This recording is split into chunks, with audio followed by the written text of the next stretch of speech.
Congratulations. I just saw the show. It's fantastic.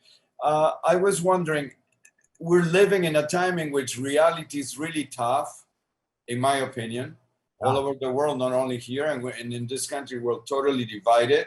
I think that science fiction could be a good way of getting out of our own reality and expand and be creative. How important was it for you to create this show in which there are no limits, because science fiction you don't have the parameters of reality? Yeah, I think, science fiction is such a effective way, to kind of explore, what's going on in our world, but in ways that, because we're so close we're in the middle of it.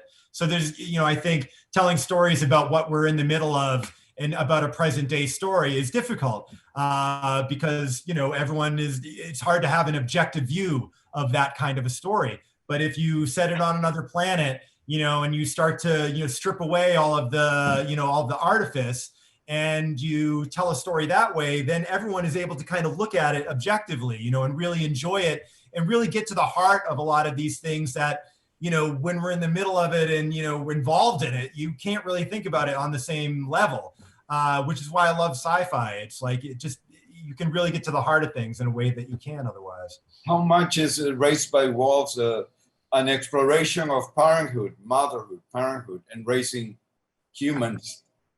Oh, very much so. It's about creators and their creations, in many ways, so, the creation of androids by human beings and the creation of children, by human beings, and the idea, that which they come, the stuff that's already built into them, genetically, and then you have the stuff that you teach them, and how much can you change them? How much are they fully formed when they're born, versus, how much can they be changed, or, and the same goes with androids, and I think we keep trying to kind of blur the lines a little bit between the artificial and the human.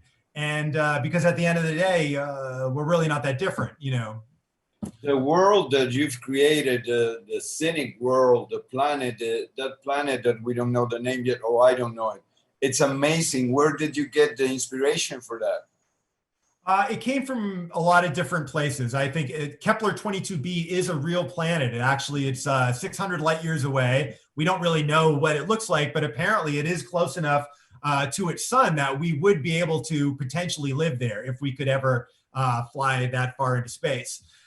So I liked the idea of kind of starting with something that was real, but we couldn't see. So you could kind of imagine based on what we know about this planet, but then kind of flipping it, and trying to look at things just from different, but trying to keep it as real as possible so it doesn't become fantastical.